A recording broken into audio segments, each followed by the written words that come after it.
Hi, I'm Steve and welcome to episode 2 of My Vinyl Adventures.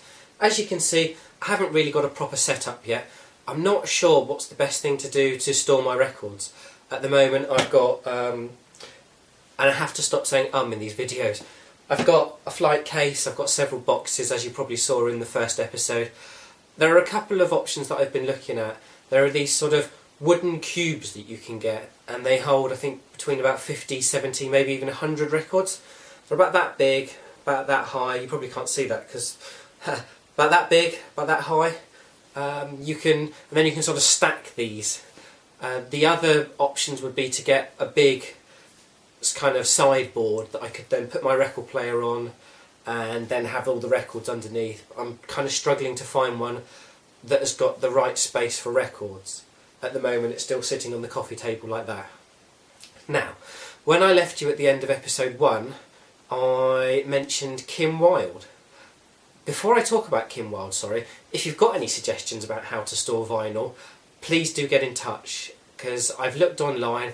There are there are quite a few options there. They seem quite expensive. It's obviously a market, a very niche market with some lots of made-to-order type products. So if you have got any recommendations, how do you keep your vinyl?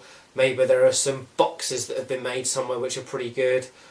Anything really. I'm open to suggestions. I'd really like something, preferably, that I could put my record player on as well. I have found one unit, but it's only about that wide, so it's just wide enough for my record player and about 100 records underneath. Now I have over 100 records already, so I'm kind of looking for an expandable option or something which already, a big sideboard cabinet that can hold 200-300 records. So let me know how you store your records and then I can copy you. So, back to Kim Wilde. This is how it was. My wife, when she works in town, and there's a charity store just down the road from where she works. Now she went out to get some lunch, and while they were making the lunch she went into this charity store. Saw there was some vinyl records there, had a little look through, knowing of course that I'm always on the hunt for vinyl. The shopkeeper at that point mentioned, we've got lots more vinyl out the back because Kim Wilde donated her whole record collection to them. So my wife came home and told me, at which point I was like, wow, that's pretty amazing. Must go and have a look at this shop. So that's what I did last weekend. Went and had a look through 3 massive great boxes of records, all in pretty good condition, some better than others, and came home with 10 of them. I will probably go back and buy some more at some point, but for now, these are the 10. Some I know, some I don't know. This one is called Best Country Duets. Now, I made a bit of a schoolboy error here, so I don't know if you can see, but there's a song down here, where is it? There, by Mo Bandy and Joe Stampley, and it says, Good Old Boys. Now I got really excited thinking, wow, am I going to have on vinyl the original recording of Just the Good Old Boys and Never Doing No Harm from Dukes of Hazzard? No, it's not at all. I went onto YouTube, because I haven't actually, as you can see, this record is still sealed. I went onto YouTube, looked up this song, and it's not from Dukes of Hazzard. But, I quite like a little bit of country now and then. It's not a genre of music that I've particularly listened to a great deal in my life, or researched much and found out what's the good stuff to listen to. But, it's pretty harmless music. My parents played Tammy Wynette when I was growing up, so had the old D-I-V-O-R-C-E going on in the back of the car, and then about 5 years later they did D-I-V-O-R-C-E. I knew how to spell at that point, so I knew what was going on. But, it's worth a go. For a quid. Now, here's where the irony comes in. Irony, coincidence. Shall I put this up the right way? This one's still sealed, sealed around most edges. This is by a guy called Waylon. I think his full name is Waylon Jennings. I didn't really know anything about him, but I kind of liked the cover. Just some dude smoking a cigarette with a cowboy hat on. Just looked like a 1970s, probably out of the Clint Eastwood film or something. Don't really know any of his songs, but he was the narrator from Dukes of Hazzard. So, this is an album that I thought had something from the Dukes of Hazzard on and doesn't. This is an album I knew nothing about, and is the guy that narrates the Dukes of Hazzard. Or at least did. He died, I think 2002 was it? Possibly? Right. If you're in the UK, you'll have heard, or you'll still see, the Now That's What I Call Music albums. I don't know if they're international, you can tell me if they are. I remember Now That's What I Call Music 1, yes, I'm that old. I remember it being advertised with a pig, I think. Now That's What I Call Music 2. Got some classics on there. The Now albums that you get these days, unfortunately, are full of rubbish. That's indicative of what's good in the charts these days. It's all, throwaway pop tunes, awful R&B, even worse rap, and dance music that just makes your ears bleed.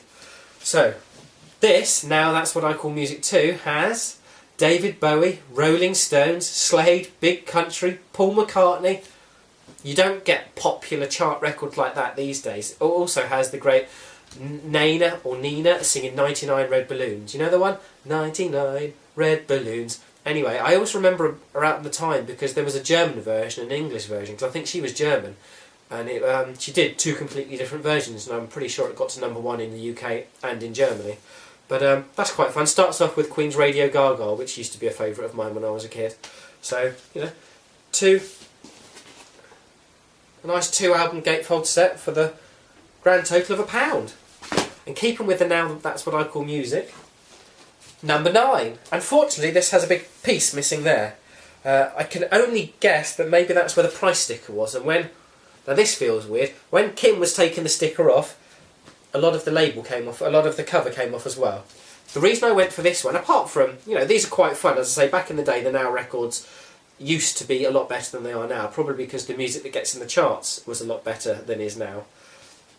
But this is from 1986, and if you remember from the last episode, my favourite band are Bon Jovi, and this has Living on a Prayer by Bon Jovi. Also has things like The Final Countdown by Europe, it has all kinds of things, Stand By Me, Benny King, The Great Pretender, Freddie Mercury. Do you remember when Reet Petite came out? Jackie Wilson brought out Reet Petite? I'm not sure if that was the second time it came out. I think it did, 'cause it's a song from years ago, isn't it? Lots of great stuff, but again, lots of lovely photos, and it looks very 80s, doesn't it? But I kind of like the 80s better than what's the decade called now? The 2010s? The teens? Rubbish. As well as being a music fan, I'm a big Disney fan, so I was absolutely thrilled to see this. An original pressing, and if you can see down there, it says a Disneyland recording of The Jungle Book. Now, out of all of the Disney films, this has got to be one of the greatest scores of them all. I mean, things like I wanna walk like you, talk like you, a boogaloo, or I'm the king of the jungle VIP, or something like that. Obviously, when I listen to the record, I'll know the lyrics a lot better, but yeah, this is pretty special for me to be able to combine vinyl and Disney with this great record. Now, I'm not a huge Queen fan. I do like Queen's music. There we go again. But I've never really gone out of my way to listen to it a lot. Not for many years anyway. I liked the It's a Kind of Magic era, Radio Gaga, as I've said before, things like that. I liked Miracle. I kind of lost my way a bit after that. Not that they were around for a great deal after that. Not with Freddie anyway. So when I saw this, Queen A Night at the Opera, I thought it looked interesting. I thought an original Queen vinyl, that's got to be worth having in your collection. It wasn't until I got home that I realised, and I saw on the back, this is the album with Bohemian Rhapsody on. Arguably one of the most famous songs in pop history, or pop rock history. So that's pretty nice. This actually has something written on it. It says, To Joe, now and always, and it looks like Jop, but I can't imagine that, and a couple of kisses. And it says, Near Enough, Xmas 75. I have no idea what the story is behind that. I don't know whether that's someone from Kim's family. Maybe that was Kim's mum or dad. Maybe to Kim's mum from Kim's dad, or vice versa. Maybe Kim got it second hand. Who knows? All records tell a story on their own, but when there's actually writing on there as well, there's another story. Now this arguably is my favourite of the whole lot that I got. A nice double album of Rolling Stones classics. Things like Honky Tonk Woman, Sympathy for the Devil, Gimme Shelter. Oh, loads of... It's got all... Well, it's a greatest hits. It's got all of the hits. They look quite young there as well, don't they? And in fact, the layout of that reminds me a bit of the video from Bohemian Rhapsody. Uncanny. Nice gatefold there with a little story over there which I'll have to read. But yeah, a whole heap of songs there. Most of these were recorded in the whole of, almost the whole of the record too was at the Olympic Studios in London, and then you got RCA Hollywood, Kingsway Studios London. Absolutely fascinating for you, I'm sure. But yeah, that's a pretty great one. There we go again. I love the Beach Boys, but I have all of their albums on CD, but I don't have any on vinyl. So the first one I go for, and it's a best of. Now, quite interestingly, this has obviously one of arguably the greatest song they've ever done in Good Vibrations, things like God Only Knows, Heroes and Villains. It has some of their earlier stuff like I Get Around and Help Me Rhonda, Barbara Ann, but it doesn't have any of their surfing classics like Surfing USA and Surfing Safari, Fun Fun Fun, things like that, which is quite interesting. More of a, it's Reader's Digest. I wonder if that was more indicative of the crowd, that they weren't really into the sort of the young crowd surfing, cruising type songs. So that's really nice though. Speaking of which, I was in HMV recently, HMV is a record store in the UK if it's not known internationally, and I was trying to find some vinyl, and in the 4 stores that I went to I found maybe 2 or 3 bits of vinyl. Didn't really want to buy the latest Coldplay album in vinyl, which is about one of the only ones that I'd heard of that they had. They also had the Smile sessions there, which I really, really do want to get on vinyl. Well, it's CD and vinyl and DVD, it's a massive, great big box set, but I think it was either £99 or £100. I had £20 worth of vouchers, not really in a position to be spending the extra £80 or £130 on a box of music which I probably own most of it already. So maybe when I find the vinyl on its own, I'll buy that. But yeah, for now, not a very good selection in HMV. And sticking with that kind of era, here's the Monkees. Who doesn't want to own a Monkees record? Don't really have much more to say about that. It's good fun. On to this last one. This is Hanoi Rocks, the sort of glam metal band fronted by Michael Monroe from the 70s, I believe, 70s and 80s. Let me see if I can get a clue on the back of the record. 85.